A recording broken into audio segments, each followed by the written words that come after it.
We're absolutely delighted to have Gary to talk to us today. I think we're going to have a very interesting conversation about dynamics of both peacemaking and peace building. And hopefully we'll get in the Q&A or even before about talking about possible crossovers and lessons to be learned from the experience of Northern Ireland. And I think the conflict in Northern Ireland, I'm just going to start by giving a very short framing of what we're going to talk about today. And when we think about the conflict in Northern Ireland, you receive a great deal of international attention, and especially seen from Israel is one of those conflicts that is often referred to. Because for better or for worse, there are some parallels that are often drawn. Just as Gilad said, in the literature, we think about both Northern Ireland and the Israeli-Palestinian conflict as intractable conflicts between deeply divided societies, conflicts in which land, religion, identity all play a prominent role. So for that reason, there is a big attention, there's always been a big focus on what happened in Northern Ireland. One of the reasons why that's particularly the case is because in the Northern Ireland experience, they got to an agreement. And they got to not just a peace deal, but a 15-year process of reconciliation. So the lesson here could be there's hope for everybody, including for the Israeli-Palestinian conflict, but it took a long time to get there. The Northern Ireland conflict goes at least 800 years back in time. So it's in the 12th century. That's when it started. And but we're going to talk today a little bit. We're not going to have a history lesson today. We're just going to talk about the trouble. So we're going to talk about the period between 1969 and 1998, which is when the conflict was in full swing. Now, I'm just going to give you a really brief context, just in case you've been missing out what was happening in Northern Ireland. The Northern Ireland conflict was extremely complex, multi-layered. At the core of the conflict, you could see mutually opposite visions between two communities. On the one hand, you had the loyalist community or unionist, Protestant, identified as British, and very much perceiving and thinking that Northern Ireland is and should remain part of the United Kingdom. So that's a political vision. On the other side, you have another community, the nationalist or Republican community, Catholic, mostly identified as Irish, and perceiving Northern Ireland as 6 counties out of the 32 counties that would make out the entire Ireland, so Republic of Ireland plus the North.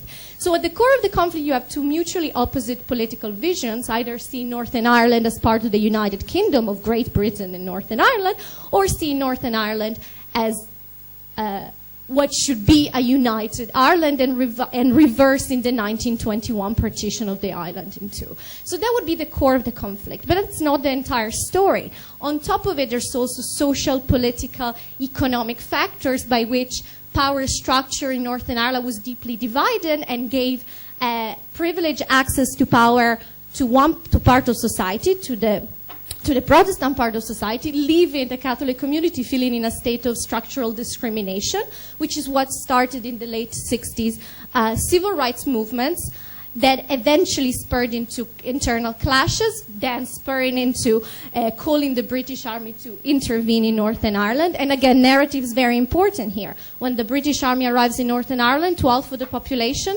that's a necessary measure to restore order. To the other half of the population, that's an occupation. So, and from there on, the conflict just spills into decades of violence, which will leave more than 3,000 people killed, 2,000 bombings, and a lot of blood on both sides. After all this process, you get to a peace agreement. And we're going to talk much more in depth of how you get there. But in 1998, you have the Good Friday Agreement that officially ends the conflict. As we'll see today, that's not the end of the story. It's rather the beginning. It's the beginning of a long process of disarmament, decommissioning, where both sides, paramilitary groups on both sides, take a few years to give up their weapons. For the main warring party on the Republican side, so the Irish Republican Army, decommissioning ends in 2005. That's the final act of decommissioning or disarmament. For the other side, for the paramilitary groups on the other side that we'll be discussing today, so the Ulster Volunteer Force, the Red Hat Commando, which I think are the groups we're going to discuss mostly today, for them the disarmament is 2007. And so we're going to talk a little bit about how do you get to a peace agreement, but after the peace agreement, how do you build that reconciliation and how do you move forward in a society that has been deeply wounded and divided in its social fabric because of a bloody conflict. So before we even start from the interview, I hope this will give us just enough material to get into the conversation.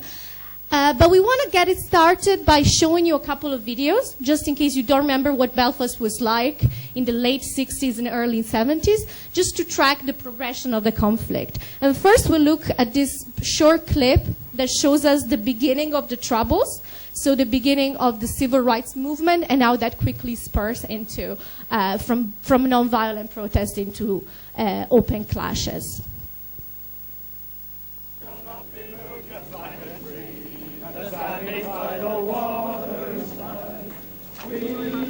Freedom of speech and freedom of assembly. We do not wish bloodshed or violence. In 1968, a civil rights movement demanding equal rights for Catholics exploded onto the streets of Northern Ireland. The demands of the civil rights movement were basically for fair voting, for fair distribution of jobs, and for fair distribution of housing. Very modest indeed. They used to be expressed in terms of we want the same rights for the people of Belfast as are enjoyed by the people of Birmingham. The state reacted with complete paranoia. Couldn't afford to make any concession at all. It wasn't in their psyche, it wasn't in their ideology to concede.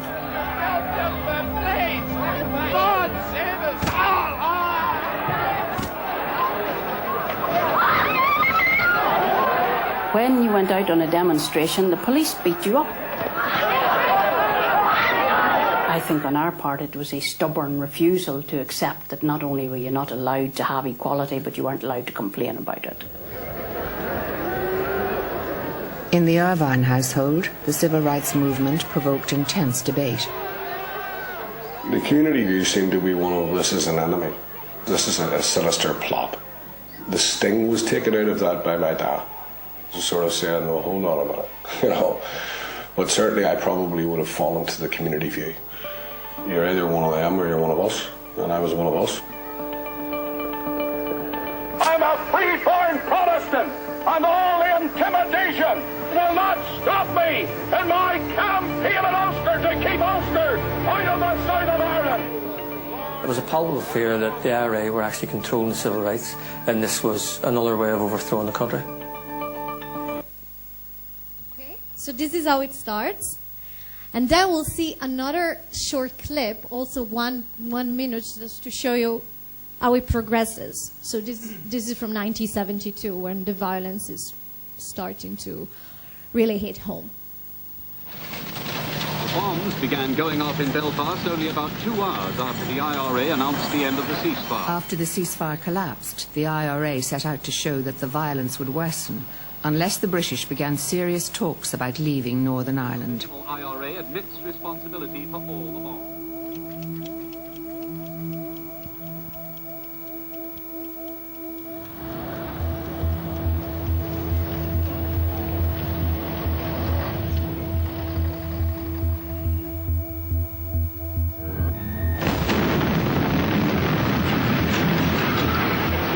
Past 3 in the afternoon, and for the last 20 minutes Belfast has been rocked by the biggest bombing offensive seen in the city this year. I mean, I was responsible for a fair deal of the bombs going into the town. It wasn't directly my decision to do this, but I was the person that organised it. There was a tremendous explosion. And I ran out into the streets. There was a big pile of, like, sausages, intestines lying on the top of a wall. And there were legs, some of them with women's shoes on. Terrible scenes, unimaginable. And the bombs started to go off. Boom, boom, boom, boom. And I remember a lot of the volunteers cheering and cheering, and I remember getting angry with them and shouting at them. I sort of knew, right, there was going to be casualties here.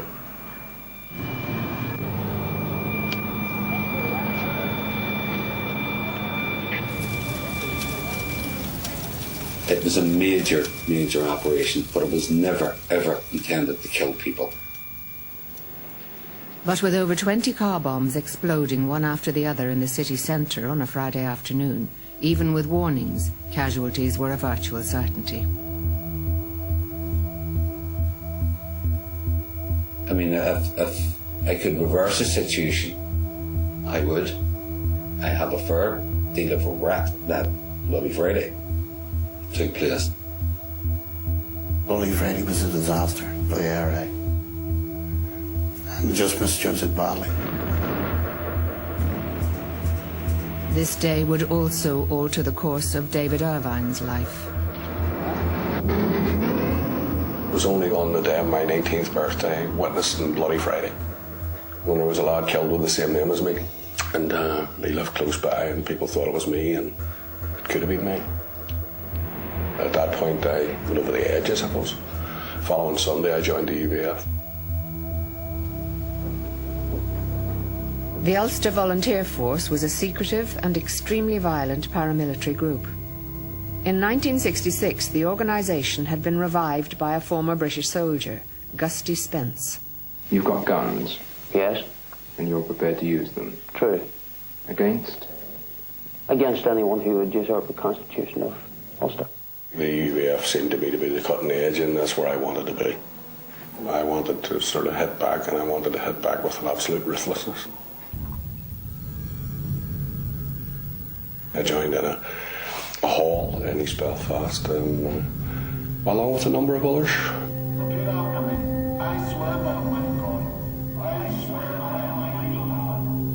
It was made very clear to me that out of this you could lose your relationship with your family, you could lose your life. You know, it was like, come on in and enjoy the Boy Scouts. That was not the case.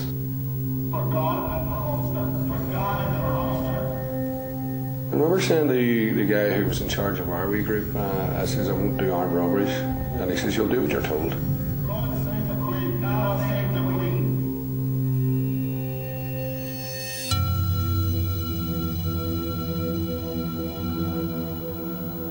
Bloody Friday also created a backlash against the IRA that allowed the British Army to occupy Republican strongholds, where they began to seriously recruit informers.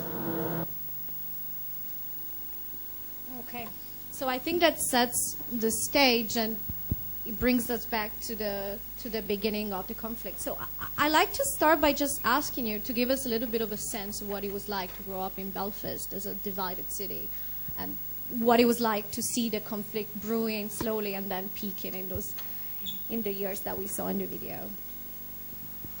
Okay, just a couple of preliminary remarks just to thank Gilad for his very warm words of welcome, and to say it's a pleasure and an honour to be with you today. I also want to thank my friend Ariel. Ariel, we first met in Belfast when she was doing some research into the Northern Ireland conflict, and we've worked extensively together over the last 4 years on a number of issues, and also met Benedita for the first time last night, although we've done lots of email correspondence. And just to say to introduce you two very, very talented young women here, and use them well. They have a lot to offer. I have vivid memories as a young boy of those scenes. And I often tell the story to try to contextualise my own life of 3 boys who were all born late 50s, early 1960s. Just 3 ordinary kids. 2 of them went to what we call primary school together from the age of 4 to the age of 11. 2 of those other boys went to what you would call religious school together on Sunday within that Christian context, Shabbat within the Jewish context. One of those boys is now dead. He was shot with a bullet just pumped into his back during a paramilitary feud in Belfast. And the second boy ended up doing a life sentence of 18 months. He literally slit someone ear to ear and dumped their body in a back alley. And I'm the third boy that ends up a kind of peace builder, conflict transformation, faith leader. And I often tell that story just to simply say that in the late 60s, early 1970s, many young men of my generation were swept into a conflict that simply wasn't of their making. I don't tell it to glorify terrorism, which I condemn, but I've often used the kind of phrase, many of these young men made wrong choices for allegedly the right reasons. And I think many people today that get involved in terrorism globally end up within the same perspective. I know many kids, David there, Irvine, whom you heard a few moments ago, was 19 years of age when he joined a terrorist grouping. He told the story why he did it, because the enemy or the perceived enemy were attacking his community. So many folk get involved in terrorism, I don't want us thinking there's this kind of long, protracted, serious process of thinking. For some, I guess there is. But for many people, it's more gut, it's more heart than actual head that they sign on the dotted line. The Belfast I grew up in as a kid in the 1960s was not completely integrated, but there was some form of integration. In the street in which I lived, I'm guessing there were 80 houses, and there were probably 10 houses in which Catholic families lived. Come the late 1960s, early 1970s, there was just simply ethnic cleansing, where people either left quickly or their homes were torched. And today, as we talk, 90% of people in Northern Ireland live in segregated areas. So that even after the success of the Good Friday Agreement, there's still a serious separation 15, 16 years after that signing of that agreement. Right, and I think in the videos it was very interesting. You could see that the geographical marks of the conflict, the checkpoints, the roadblocks, the fact that the conflict became actually part of the fiber of the city and its geographical features. So it was very, very prominent. Yeah. I mean, Belfast, literally, when I was a kid growing up, there was a ring of steel around the city. You couldn't get into the city centre. You had to go through barriers. Public transport was searched rigorously. So literally, there was a ring of steel around that city.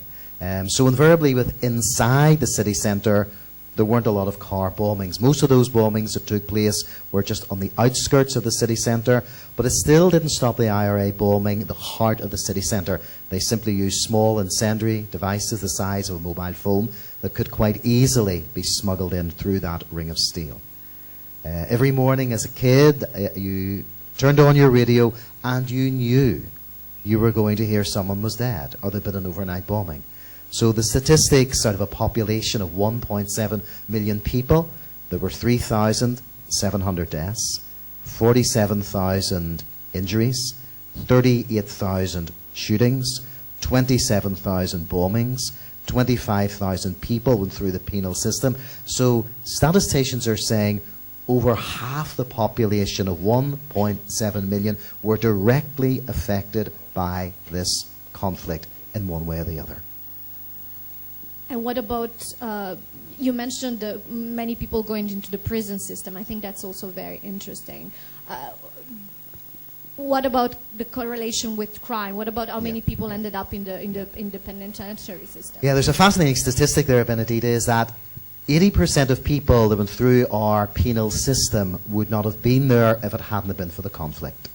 So in any normal society, to use that awful British phrase that they call ordinary, decent criminals. So, you know, where the others as such there in a sense. So, you know, 20% there would have been your normal thieves, murderers, rapists. So, but I want you to think of that statistic, that 80% of people that went through the penal system simply would have led normal lives if they had been born in Boston or in Paris or in Berlin. And I've often said, so there was a context for this conflict. It just didn't come out of the ether, out of the blue. There was a context. And the context, from my perspective, there was a religious context. It'd be wrong for me today to describe it as a religious war, because it was not a religious war. But religion gave it. The phraseology I've often used is that religion, or toxic religion, or bad religion, created the fertile soil which allowed a conflict which primarily was about identity and land to happen. I think that's very interesting, actually. I would like to hear a little bit more about this concept. So how do you think religion contributed to heighten the conflict? I think that's something that we can probably draw some parallels to, or at least will give us some food for thought. I've often said, I mean, the last thing you need is a lesson on the barbaric nature at times of Christian history. But in many ways, the polemics of the Reformation, when the kind of Protestants moved away from the Catholic Church of the 17th century, the polemic of the Reformation was still alive and well in Northern Irish society in the sort of 30s, 40s, 50s and 60s. It was a very strong religious fundamentalist society on both sides, within Catholicism and also within Protestantism.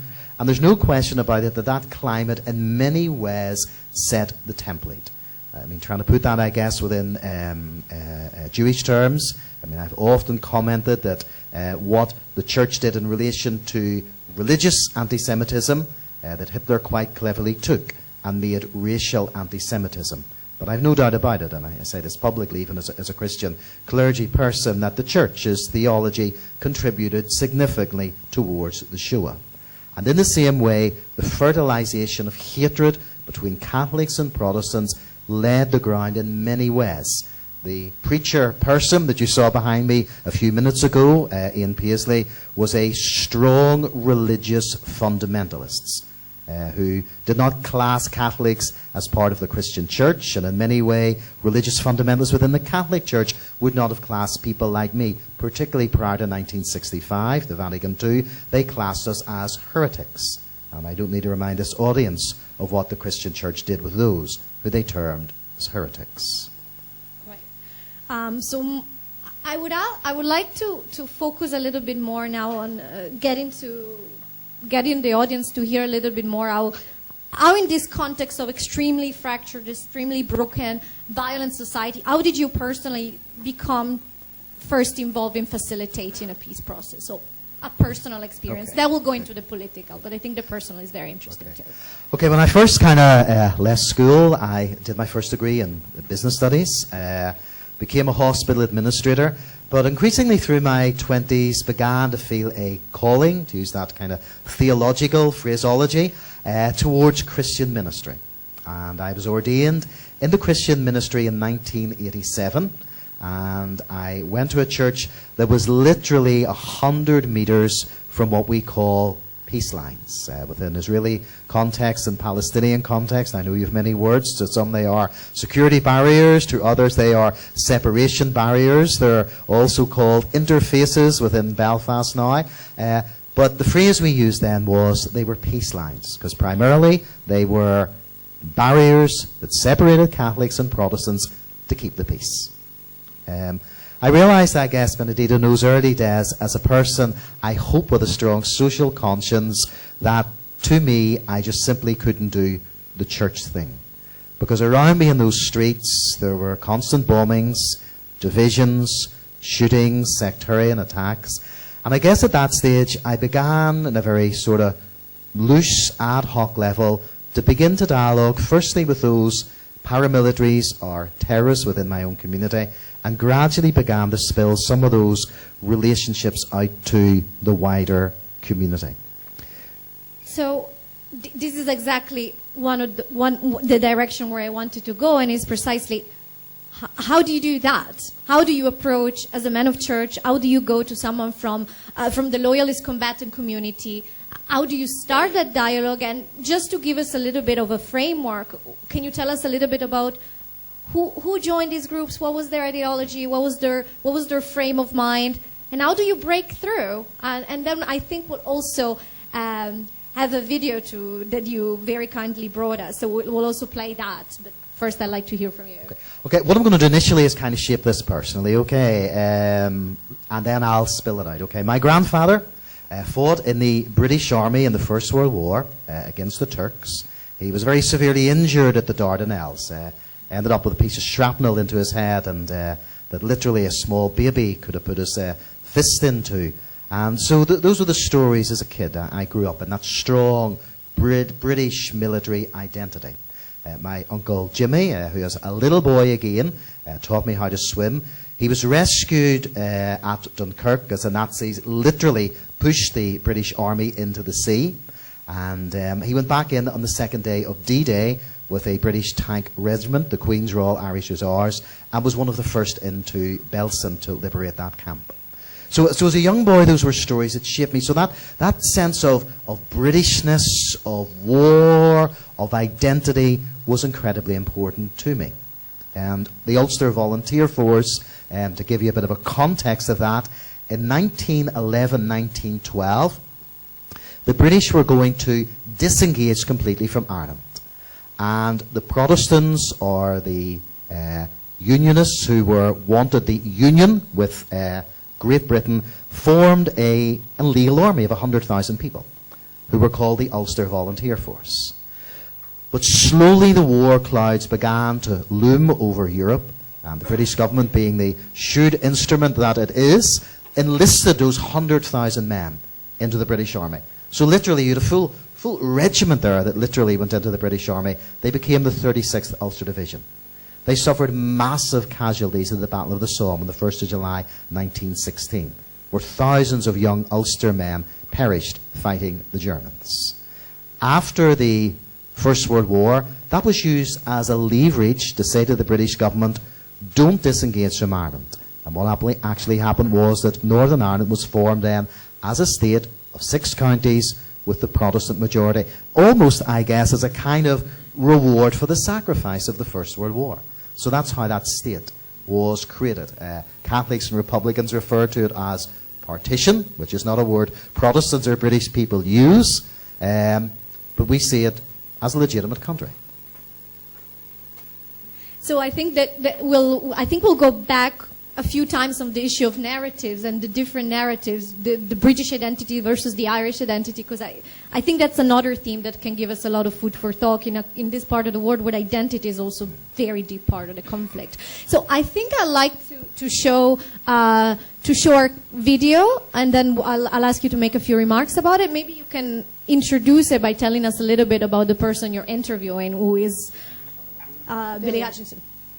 Okay, Billy Hutchinson would have been a very senior figure within the Ulster Volunteer Force, which was classed, as I say, as a terrorist grouping. They were proscribed by the British government. They were the most ruthless of the Protestant paramilitary or terrorist groupings. Billy served around 16 years for the assassination of 2 Catholics. As a young man, I guess he was 18 or 19. Since coming out of prison, he still has been a member of the Ulster Volunteer Force, but has more moved into a kind of political engagement, really trying to integrate those people who were part of the Ulster Volunteer Force into society after that bloody conflict. And we have subtitles. Okay,